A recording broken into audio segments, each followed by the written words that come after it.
Epístola a los Gálatas, capítulo 1, versículo 1. Pablo, apóstol, no por investidura ni mediación humanas, sino por Jesucristo y por Dios Padre, que lo levantó de entre los muertos, y todos los hermanos que están conmigo, a las iglesias de Galacia. Que Dios nuestro Padre y el Señor Jesucristo les conceda gracia y paz. Jesucristo dio su vida por nuestros pecados, para rescatarnos de este mundo malvado, según la voluntad de nuestro Dios y Padre, a quien sea la gloria por los siglos de los siglos. Amén. Me asombra que tan pronto estén dejando ustedes a quien los llamó por la gracia de Cristo, para pasarse a otro evangelio. No es que haya otro evangelio, sino que ciertos individuos están sembrando confusión entre ustedes y quieren tergiversar el evangelio de Cristo. Pero aun si alguno de nosotros o un ángel del cielo les predicara un evangelio distinto del que les hemos predicado, que caiga bajo maldición. Como ya lo hemos dicho, ahora lo repito. Si alguien les anda predicando un evangelio distinto del que recibieron, que caiga bajo maldición. ¿Qué busco con esto? ¿Ganarme la aprobación humana o la de Dios? ¿Piensan que procuro agradar a los demás? Si yo buscara agradar a otros, no sería siervo de Cristo. Quiero que sepan, hermanos, que el evangelio que yo predico no es invención humana. No lo recibí ni lo aprendí de ningún ser humano, sino que me llegó por revelación de Jesucristo. Ustedes ya están enterados de mi conducta cuando pertenecía al judaísmo, de la furia con que perseguía a la Iglesia de Dios, tratando de destruirla. En la práctica del judaísmo, yo aventajaba a muchos de mis contemporáneos en el celo exagerado por las tradiciones de mis antepasados. Sin embargo, Dios me había apartado desde el vientre de mi madre y me llamó por su gracia. Y cuando Él tuvo a bien revelarme a su Hijo para que yo lo predicara entre los gentiles, no consulté con nadie. Tampoco subí a Jerusalén para ver a los que eran apóstoles antes que yo, sino que fui de inmediato a Arabia, de donde luego regresé a Damasco. Después de 3 años, subí a Jerusalén para visitar a Pedro, y me quedé con él 15 días. No vi a ningún otro de los apóstoles. Solo vi a Jacobo, el hermano del Señor. Dios me es testigo de que en esto que les escribo no miento. Más tarde fui a las regiones de Siria y Cilicia, pero en Judea las iglesias de Cristo no me conocían personalmente. Solo habían oído decir: el que antes nos perseguía, ahora predica la fe que procuraba destruir. Y por causa mía, glorificamos a Dios. Gálatas capítulo 2, versículo 1. 14 años después, subí de nuevo a Jerusalén, esta vez con Bernabé, llevando también a Tito.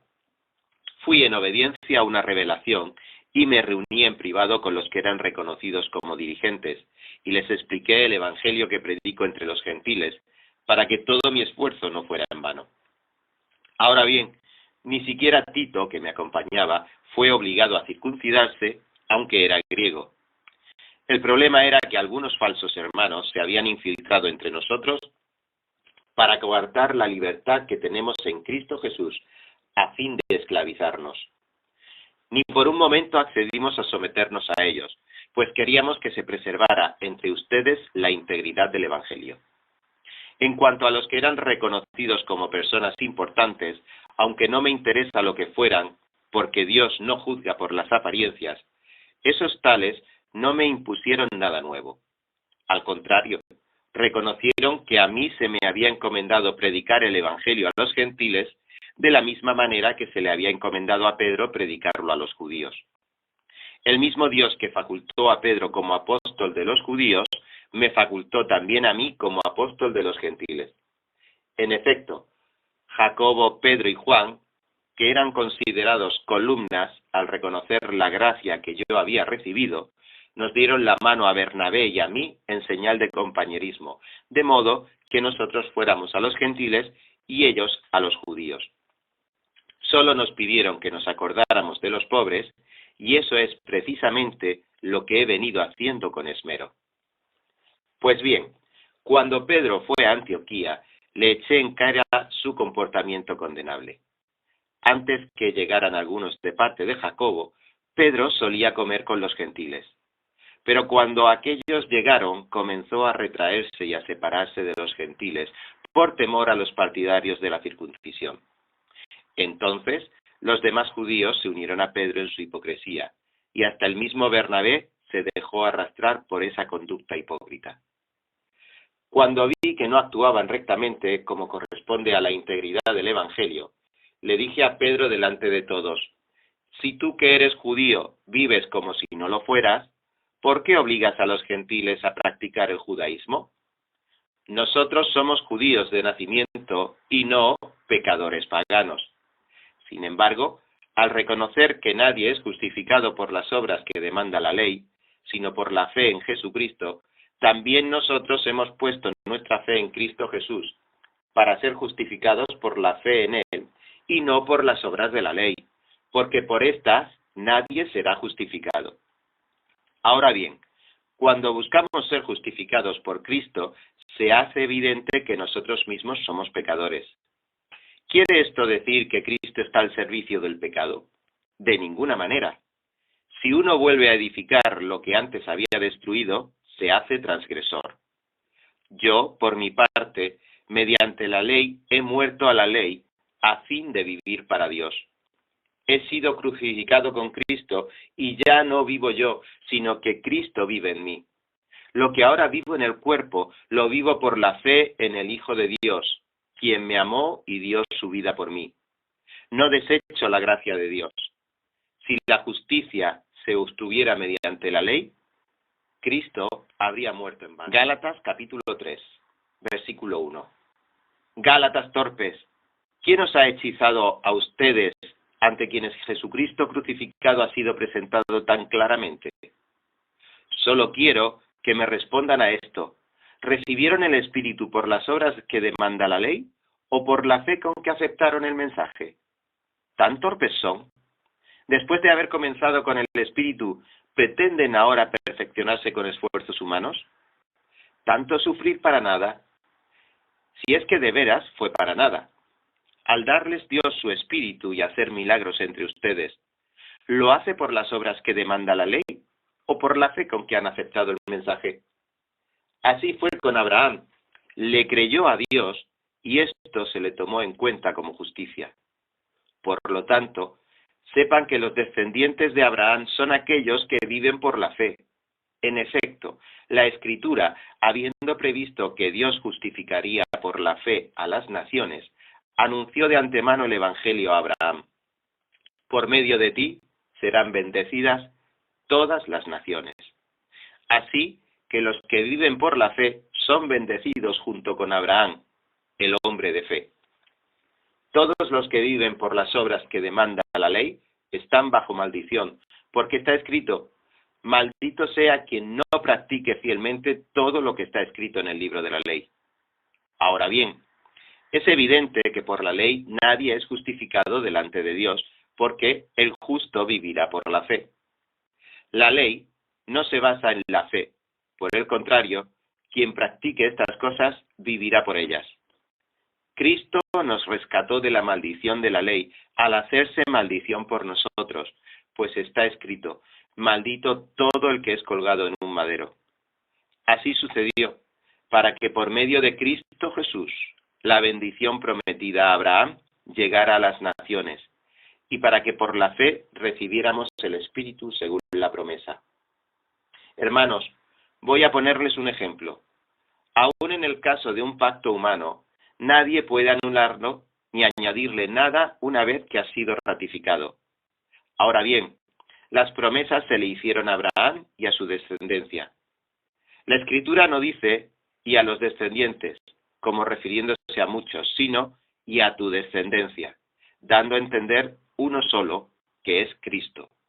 Lo que quiero decir es esto: la ley que vino 430 años después no anula el pacto que Dios había ratificado previamente.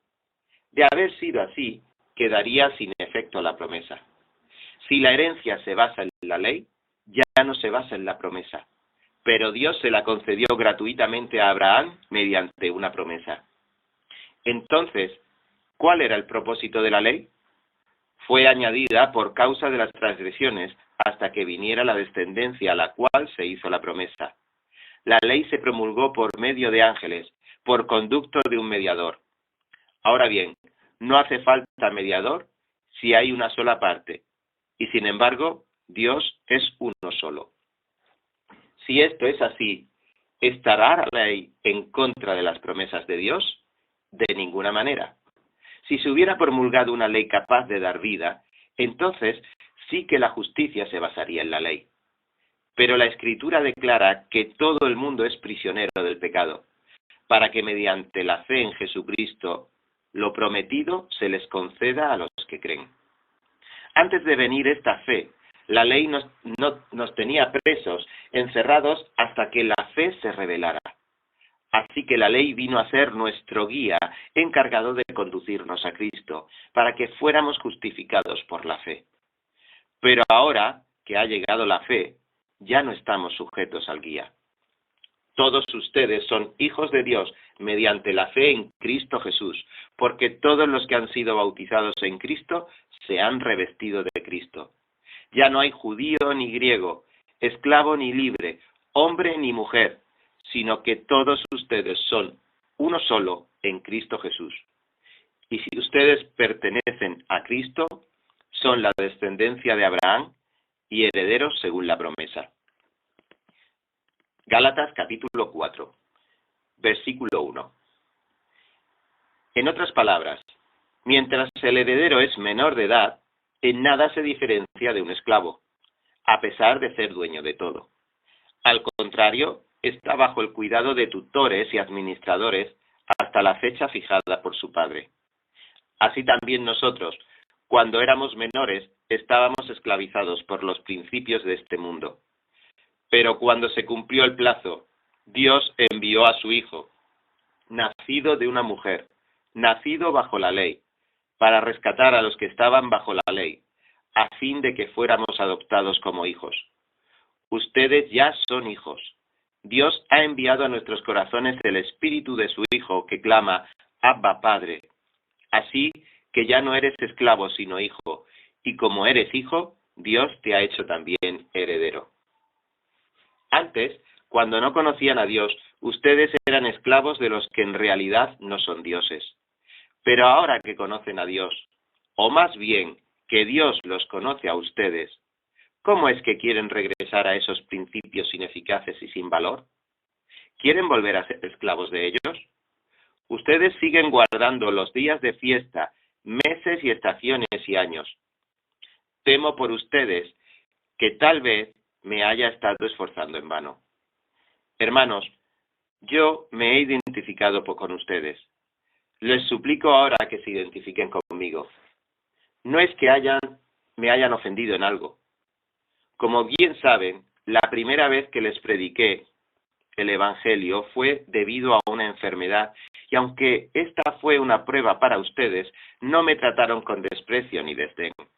Al contrario, me recibieron como a un ángel de Dios, como si se tratara de Cristo Jesús. Pues bien, ¿qué pasó con todo este entusiasmo? Me consta que, de haberles sido posible, se habrían sacado los ojos para dármelos. Y ahora resulta que, por decirles la verdad, me he vuelto su enemigo. Esos que muestran mucho interés por ganárselos a ustedes no abrigan buenas intenciones. Los que quieren es alejarlos de nosotros, para que ustedes se entreguen a ellos. Está bien mostrar interés, con tal que ese interés sea bien intencionado y constante, y que no se manifieste solo cuando yo estoy con ustedes.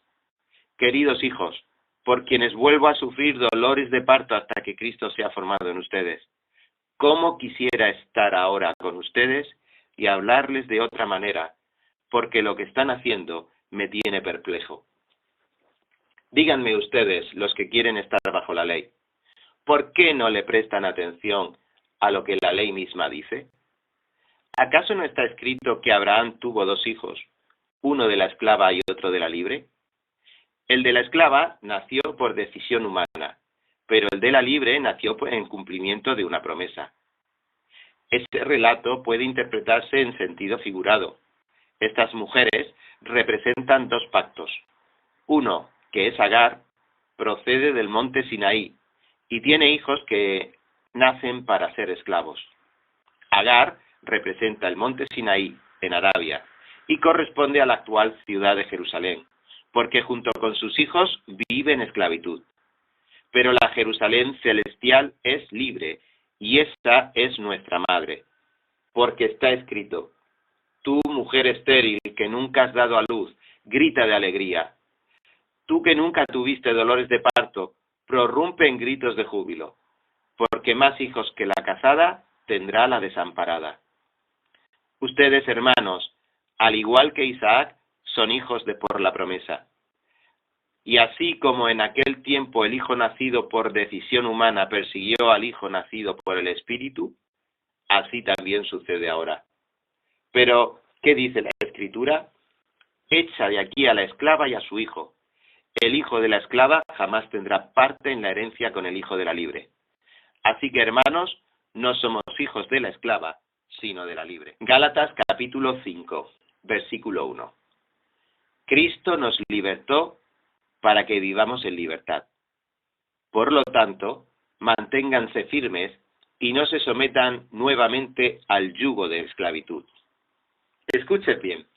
Yo, Pablo, les digo que si se hacen circuncidar, Cristo no les servirá de nada.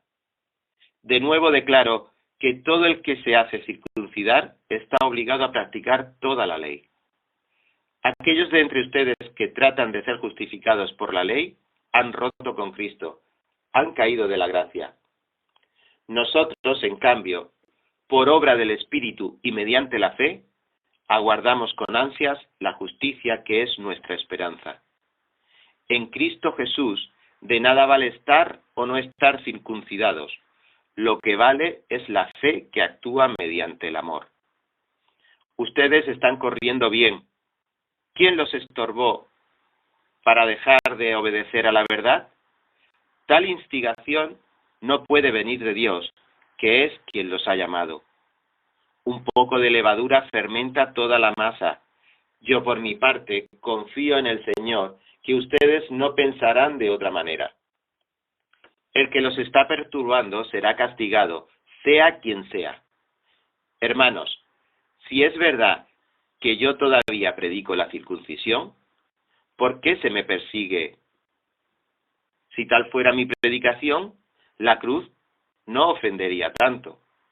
Ojalá que esos instigadores acabarán por mutilarse del todo.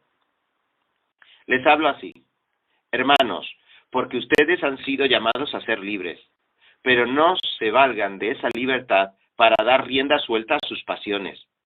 Más bien, sírvanse unos a otros con amor. En efecto, toda la ley se resume en un solo mandamiento: ama a tu prójimo como a ti mismo. Pero si siguen mordiéndose y devorándose, tengan cuidado, no sea que acaben por destruirse unos a otros. Así que les digo, vivan por el Espíritu, y no seguirán los deseos de la naturaleza pecaminosa. Porque ésta desea lo que es contrario al Espíritu, y el Espíritu desea lo que es contrario a ella. Los dos se oponen entre sí, de modo que ustedes no pueden hacer lo que quieren. Pero si los guía el Espíritu, no están bajo la ley. Las obras de la naturaleza pecaminosa se conocen bien: inmoralidad sexual, impureza y libertinaje, idolatría y brujería, odio, discordia, celos, arrebatos de ira, rivalidades, disensiones, sectarismos y envidia, borracheras, orgías y otras cosas parecidas. Les advierto ahora, como antes lo hice, que los que practican tales cosas no heredarán el reino de Dios. En cambio, el fruto del Espíritu es amor, alegría, paz, paciencia, amabilidad, bondad, fidelidad, humildad y dominio propio. No hay ley que condene estas cosas. Los que son de Cristo Jesús han crucificado la naturaleza pecaminosa con sus pasiones y deseos. Si el Espíritu nos da vida, andemos guiados por el Espíritu. No dejemos que la vanidad nos lleve a irritarnos y a envidiarnos unos a otros. Gálatas capítulo 6, versículo 1. Hermanos, si alguien es sorprendido en pecado, ustedes que son espirituales deben restaurarlo con una actitud humilde. Pero cuídese cada uno, porque también puede ser tentado. Ayúdense unos a otros a llevar sus cargas, y así cumplirán la ley de Cristo. Si alguien cree ser algo, cuando en realidad no es nada, se engaña a sí mismo. Cada cual examine su propia conducta, y si tiene algo de qué presumir, que no se compare con nadie, que cada uno cargue con su propia responsabilidad. El que recibe instrucción en la palabra de Dios, comparta todo lo bueno con quien le enseña. No se engañen, de Dios nadie se burla. Cada uno cosecha lo que siembra.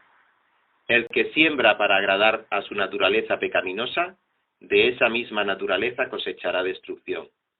El que siembra para agradar al Espíritu, del Espíritu cosechará vida eterna. No nos cansemos de hacer el bien, porque a su debido tiempo cosecharemos si no nos damos por vencidos. Por lo tanto, siempre que tengamos la oportunidad, hagamos bien a todos y en especial a los de la familia de la fe. Miren que les escribo de mi puño y letra, y con letras bien grandes. Los que tratan de obligarlos a ustedes a circuncidarse lo hacen únicamente para dar una buena impresión y evitar ser perseguidos por causa de la cruz de Cristo. Ni siquiera esos que están circuncidados obedecen la ley. Lo que pasa es que quieren obligarlos a ustedes a circuncidarse para luego jactarse de la señal que ustedes llevarían en el cuerpo. En cuanto a mí, jamás se me ocurra jactarme de otra cosa sino de la cruz de nuestro Señor Jesucristo, por quien el mundo ha sido crucificado para mí y yo por el mundo. Para nada cuenta estar o no estar circuncidados.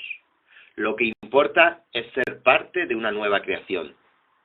Paz y misericordia desciendan sobre todos los que siguen esta norma y sobre el Israel de Dios. Por lo demás, que nadie me cause más problemas, porque yo llevo en el cuerpo las cicatrices de Jesús. Hermanos, que la gracia de nuestro Señor Jesucristo sea con el espíritu de cada uno de ustedes. Amén. Primera carta a los Tesalonicenses, capítulo 1, versículo 1. Pablo, Silvano y Timoteo, a la iglesia de los Tesalonicenses que está en Dios el Padre y en el Señor Jesucristo. Gracia y paz a ustedes. Siempre damos gracias a Dios por todos ustedes cuando los mencionamos en nuestras oraciones. Los recordamos constantemente delante de nuestro Dios y Padre a causa de la obra realizada por su fe, el trabajo motivado por su amor y la constancia sostenida por su esperanza en nuestro Señor Jesucristo. Hermanos amados de Dios, sabemos que Él los ha escogido, porque nuestro Evangelio les llegó no solo con palabras, sino también con poder, es decir, con el Espíritu Santo y con profunda convicción. Como bien saben, estuvimos entre ustedes buscando su bien. Ustedes se hicieron imitadores nuestros y del Señor, cuando, a pesar de mucho sufrimiento, recibieron el mensaje con la alegría que infunde el Espíritu Santo. De esta manera, se constituyeron en ejemplo para todos los creyentes de Macedonia y de Acaya. Partiendo de ustedes, el mensaje del Señor se ha proclamado no solo en Macedonia y en Acaya, sino en todo lugar. A tal punto se ha divulgado su fe en Dios, que ya no es necesario que nosotros digamos nada. Ellos mismos cuentan de lo bien que ustedes nos recibieron y de cómo se convirtieron a Dios dejando los ídolos para servir al Dios vivo y verdadero y esperar del cielo a Jesús, su Hijo a quien resucitó, que nos libra del castigo venidero. Segunda Tesalonicenses, capítulo 2, versículo 1. Hermanos, bien saben que nuestra visita a ustedes no fue un fracaso. Y saben también que a pesar de las aflicciones e insultos que antes sufrimos en Filipos, cobramos confianza en nuestro Dios y nos atrevimos a comunicarles el Evangelio en medio de una gran lucha. Nuestra exhortación no se origina en el error ni en malas intenciones, ni procura engañar a nadie. Al contrario, hablamos como hombres a quienes Dios aprobó y les confió el Evangelio. No tratamos de agradar a la gente, sino a Dios, que examina nuestro corazón. Como saben, nunca hemos recurrido a las adulaciones ni a las excusas para obtener dinero. Dios es testigo. Tampoco hemos buscado honores de nadie, ni de ustedes ni de nosotros. Aunque como apóstoles de Cristo hubiéramos podido ser exigentes con ustedes, los tratamos con delicadeza, como una madre que amamanta y cuida a sus hijos. Así nosotros, por el cariño que les tenemos, nos deleitamos en compartir con ustedes no solo el Evangelio de Dios, sino también nuestra vida. Tanto llegamos a quererlos. Recordarán, hermanos, nuestros esfuerzos y fatigas para proclamarles el Evangelio de Dios y cómo trabajamos día y noche para no serles una carga. Dios y ustedes me son testigos de que nos comportamos con ustedes los creyentes en forma santa, justa e irreprochable. Saben también que a cada uno de ustedes lo hemos tratado como trata un padre a sus propios hijos. Los hemos animado, consolado y exhortado a llevar una vida digna de Dios, que los llama a su reino y a su gloria. Así que no dejamos de dar gracias a Dios, porque al oír ustedes la palabra de Dios que les predicamos, la aceptaron no como palabra humana, sino como lo que realmente es, palabra de Dios, la cual actúa en ustedes los creyentes. Ustedes, hermanos, siguieron el ejemplo de las iglesias de Dios en Cristo Jesús que están en Judea, ya que sufrieron a manos de sus compatriotas lo mismo que sufrieron aquellas iglesias a manos de los judíos. Estos mataron al Señor Jesús y a los profetas, y a nosotros nos expulsaron. No agradan a Dios y son hostiles a todos, pues procuran impedir que prediquemos a los gentiles para que sean salvos. Así, en todo lo que hacen llegan al colmo de su pecado, pero el castigo de Dios vendrá sobre ellos con toda severidad. Nosotros, hermanos, luego de estar separados de ustedes por algún tiempo en lo físico, pero no en lo espiritual, con ferviente anhelo hicimos todo lo humanamente posible por ir a verlos. Sí, deseábamos visitarlos. Yo mismo, Pablo, más de una vez intenté ir, pero Satanás nos lo impidió. En resumidas cuentas, ¿cuál es nuestra esperanza, alegría o motivo de orgullo delante de nuestro Señor Jesús para cuando Él venga? ¿Quién más sino ustedes? Sí, ustedes son nuestro orgullo y alegría. Primera Tesalonicenses capítulo 3, versículo 1. Por tanto, cuando ya no pudimos soportarlo más, pensamos que era mejor quedarnos solos en Atenas. Así que les enviamos a Timoteo, nuestro hermano y colaborador de Dios en el Evangelio de Cristo, con el fin de afianzarlos y animarlos en la fe, para que nadie fuera perturbado por estos sufrimientos. Ustedes mismos saben que se nos destinó para esto, pues cuando estábamos con ustedes les advertimos que íbamos a padecer sufrimientos, y así sucedió. Por eso, cuando ya no pude soportarlo más, mandé a Timoteo a indagar acerca de su fe, no fuera que el tentador los hubiera inducido a hacer lo malo, y que nuestro trabajo hubiera sido en vano. Ahora Timoteo acaba de volver de Tesalónica con buenas noticias de la fe y del amor de ustedes. Nos dice que conservan gratos recuerdos de nosotros y que tienen muchas ganas de vernos, tanto como nosotros a ustedes. Por eso, hermanos, en medio de todas nuestras angustias y sufrimientos, ustedes nos han dado ánimo por su fe. Ahora sí que vivimos al saber que están firmes en el Señor. ¿Cómo podemos agradecer bastante a nuestro Dios por ustedes y por toda la alegría que nos han proporcionado delante de Él? Día y noche les suplicamos que nos permita verlos de nuevo para suplir lo que le falta a su fe. Que el Dios y Padre nuestro y nuestro Señor Jesús nos preparen el camino para ir a verlos. Que el Señor los haga crecer para que se amen más y más unos a otros y a todos, tal como nosotros los amamos a ustedes. Que los fortalezca interiormente para que cuando nuestro Señor Jesús venga con todos sus santos, la santidad de ustedes sea intachable delante de nuestro Dios y Padre. Primera de Tesalonicenses capítulo 4, versículo 1. Por lo demás, hermanos, les pedimos encarecidamente en el nombre del Señor Jesús que sigan progresando en el modo de vivir que agrada a Dios, tal como lo aprendieron de nosotros. De hecho, ya lo están practicando. Ustedes saben cuáles son las instrucciones que les dimos de parte del Señor Jesús. La voluntad de Dios es que sean santificados, que se aparten de la inmoralidad sexual, que cada uno aprenda a controlar su propio cuerpo de una manera santa y honrosa, sin dejarse llevar por los malos deseos, como hacen los paganos, que no conocen a Dios, y que nadie perjudique a su hermano ni se aproveche de él en este asunto. El Señor castiga todo esto, como ya les hemos dicho y advertido.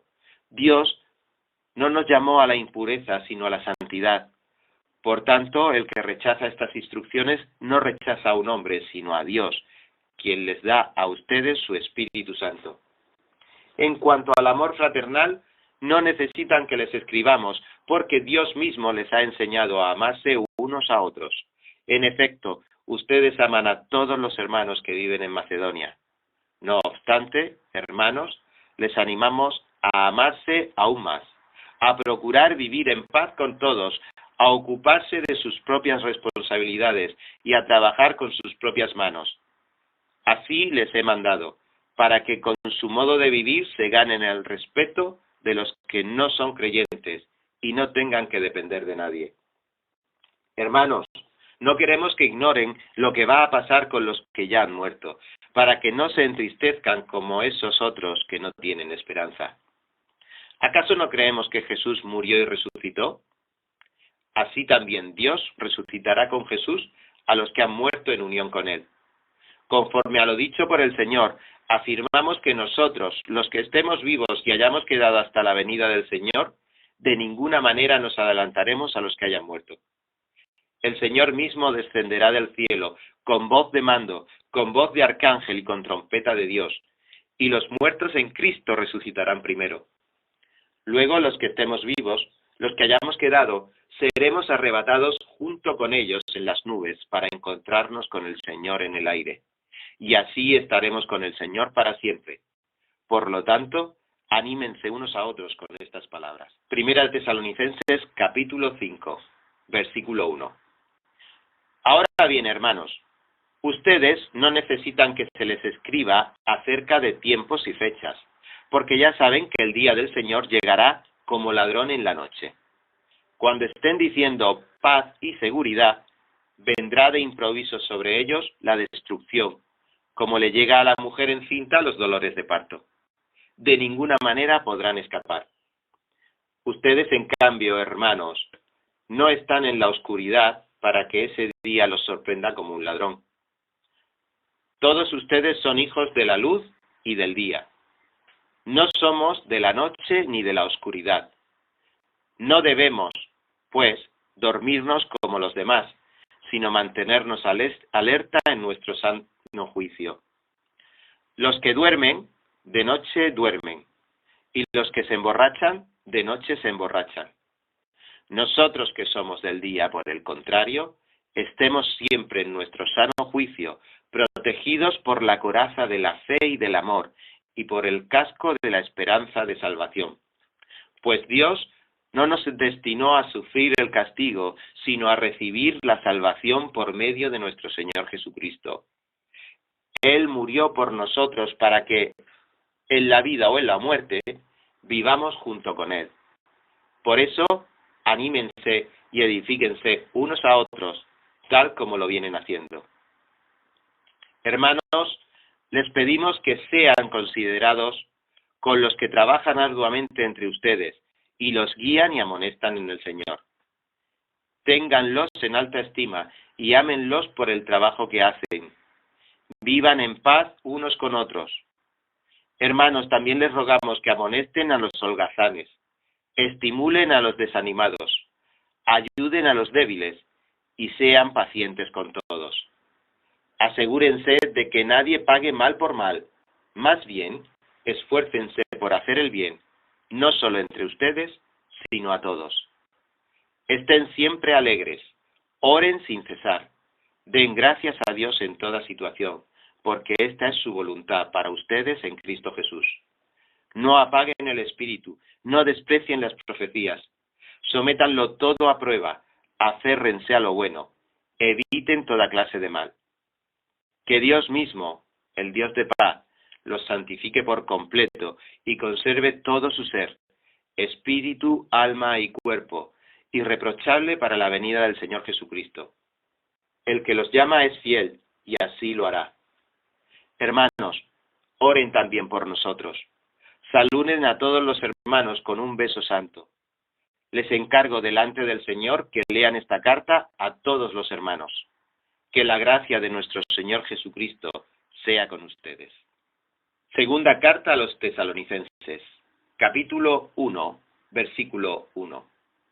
Pablo, Silvano y Timoteo, a la iglesia de los Tesalonicenses, unida a Dios nuestro Padre y al Señor Jesucristo.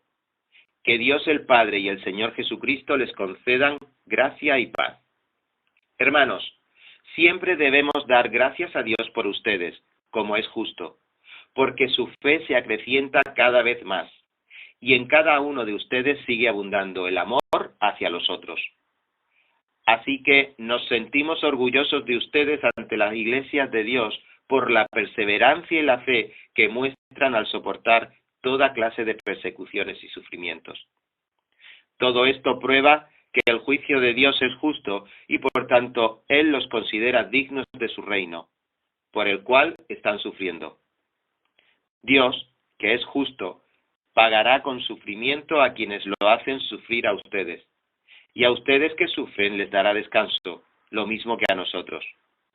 Esto sucederá cuando el Señor Jesús se manifieste desde el cielo entre llamas de fuego con sus poderosos ángeles, para castigar a los que no reconocen a Dios ni obedecen el Evangelio de nuestro Señor Jesús. Ellos sufrirán el castigo de la destrucción eterna, lejos de la presencia del Señor y de la majestad de su poder, el día en que venga para ser glorificado por medio de sus santos y admirado por todos los que hayan creído, entre los cuales están ustedes, porque creyeron el testimonio que les dimos. Por eso oramos constantemente por ustedes, para que nuestro Dios los considere dignos del llamamiento que les ha hecho, y por su poder perfeccione toda disposición al bien y toda obra que realicen por la fe. Oramos así, de modo que el nombre de nuestro Señor Jesús sea glorificado por medio de ustedes, y ustedes por Él, conforme a la gracia de nuestro Dios y del Señor Jesucristo. Segunda Tesalonicenses capítulo 2, versículo 1. Ahora bien, hermanos, en cuanto a la venida de nuestro Señor Jesucristo y a nuestra reunión con Él, les pedimos que no pierdan la cabeza ni se alarmen por ciertas profecías, ni por mensajes orales o escritos supuestamente nuestros, que digan, ya llegó el día del Señor.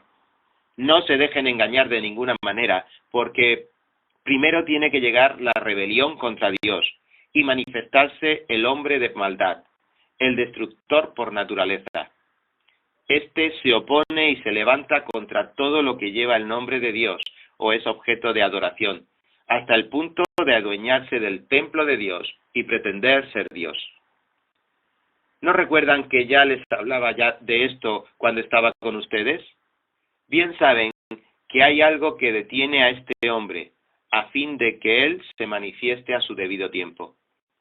Es cierto que el misterio de la maldad ya está ejerciendo su poder, pero falta que sea quitado de en medio el que ahora lo detiene. Entonces se manifestará aquel malvado, a quien el Señor Jesús derrocará con el soplo de su boca y destruirá con el esplendor de su venida. El malvado vendrá, por obra de Satanás, con toda clase de milagros, señales y prodigios falsos.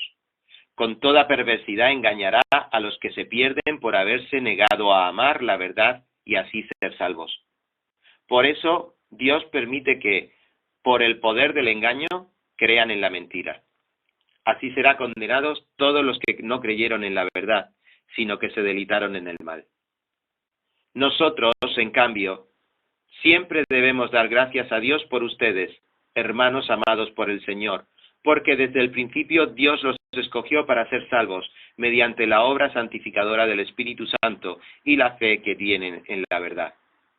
Para esto, Dios los llamó por medio de nuestro Evangelio, a fin de que tengan parte en la gloria de nuestro Señor Jesucristo. Así que, hermanos, sigan firmes y manténganse fieles a las enseñanzas que, oralmente o por carta, les hemos transmitido. Que nuestro Señor Jesucristo mismo y Dios nuestro Padre, que nos amó y por su gracia nos dio consuelo eterno y una buena esperanza, los anime y les fortalezca el corazón, para que tanto en palabra como en obra hagan todo lo que sea bueno. Segunda de Tesalonicenses capítulo 3, versículo 1. Por último, hermanos, oren por nosotros para que el mensaje del Señor se difunda rápidamente y se le reciba con honor, tal como sucedió entre ustedes. Oren además para que seamos librados de personas perversas y malvadas, porque no todos tienen fe. Pero el Señor es fiel, y Él los fortalecerá y los protegerá del maligno. Confiamos en el Señor de que ustedes cumplen y seguirán cumpliendo lo que les hemos enseñado. Que el Señor los lleve a amar como Dios ama y a perseverar como Cristo perseveró. Hermanos, en el nombre del Señor Jesucristo les ordenamos que se aparten de todo hermano que esté viviendo como un vago y no según las enseñanzas recibidas de nosotros. Ustedes mismos saben cómo debe seguir nuestro ejemplo. Nosotros no vivimos como ociosos entre ustedes, ni comimos el pan de nadie sin pagarlo. Al contrario, día y noche trabajamos